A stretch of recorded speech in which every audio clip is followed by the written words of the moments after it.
तर उत्तर प्रदेशमध्ये अलाहाबादमध्ये भाजपच्या राष्ट्रीय कार्यकारिणीची एक महत्त्वाची बैठक आज सुरू आहे।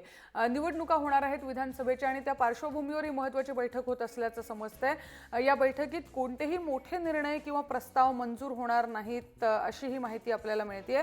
भाजप अध्यक्ष अमित शहा यांच्या अध्यक्षतेखाली ही बैठक होणार आहे आणि देशभरातून अनेक नेते या बैठकीला उपस्थित आहेत।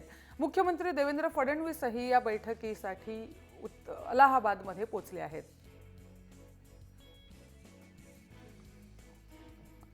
भाजपच्या राष्ट्रीय कार्यकारिणीची एक महत्त्वाची बैठक अलाहाबादमध्ये आज होते आहे। उत्तर प्रदेशच्या निवडणुकांपूर्वी होत असलेली ही बैठक निवडणुकीच्या व्यूहरचनेच्या दृष्टीने महत्त्वाची असणार आहे। आपले विशेष प्रतिनिधी मयंक भागवत फोन लाईनवरून सध्या आपल्याबरोबर आहेत। मयंक, नेमक्या काय घडामोडी या बैठकीत अपेक्षित आहेत? रुजुता, सगळ्यात महत्त्वाची गोष्ट म्हणजे यूपीची निवडणूक भाजपसाठी सगळ्यात महत्त्वाची मानली जाते। कारण जर पुढच्या वेळेला 2019 मध्ये पुन्हा एकदा दिल्लीवरची सत्ता काबीज करायची असेल तर त्याचा रस्ता हा नेहमी यूपी मधनं जातो असं म्हणतात। जर 2014च्या लोकसभा निवडणुकीमध्ये पाहिलं तर भाजपकडे जवळपास 73 खासदार हे यूपी मधनं निवडून गेलेले आहेत, कारण त्या ठिकाणी अमित शहांचं सोशल इंजिनिअरिंग हे कामी आलं। मात्र ह्या निवडणुकीतही अमित शहा आणि नरेंद्र मोदी यांची खास करून लक्ष उत्तर प्रदेशाच्या निवडणुकीकडे असणार आहे, कारण 403 विधानसभेच्या जागा आहेत आणि त्यासाठीच भाजपने उत्तर प्रदेशसाठी म्हणून एक मिशन 265 असं सध्या जे आहे ते अनाउन्स केलेलं आहे। कोणत्याही परिस्थितीमध्ये 265 जागा भाजपला जिंकायच्या आहेत अशा प्रकारचं भाजपचं हे मिशन असणार आहे।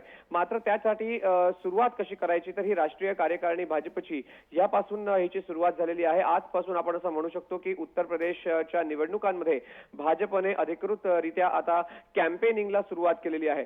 महत्त्वाची घडामोड या ठिकाणी अशी आहे की आपण जर उत्तर प्रदेशाचा इतिहास पाहिला तर त्या ठिकाणी जातीचं समीकरण हे सगळ्यात महत्त्वाचं असतं। मात्र हे जातीचं समीकरण आपल्याला लोकसभेमध्ये दिसलं नाही। लोकसभेमध्ये उत्तर प्रदेशच्या मतदारांनी हे नरेंद्र मोदींना बघून मतदान केलं। मात्र विधानसभेमध्ये परिस्थिती वेगळी असते। त्या ठिकाणी अखिलेश यादव आणि मायावती या दोघांमध्ये काटेकी टक्कर होते आणि त्यामध्ये भाजपला जे आहे ते गेल्या काही वर्षात उत्तर प्रदेशमध्ये 50 एवढाही आकडा गाठता आलेला नाहीये।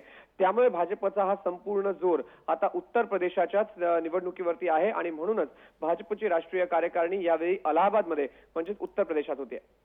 नक्कीच मयंक, धन्यवाद तुम्ही दिलेल्या या माहितीसाठी। उत्तर प्रदेशात जोरदार मोर्चेबांधणी करण्याचा भाजपचा प्रयत्न सुरू झालाय।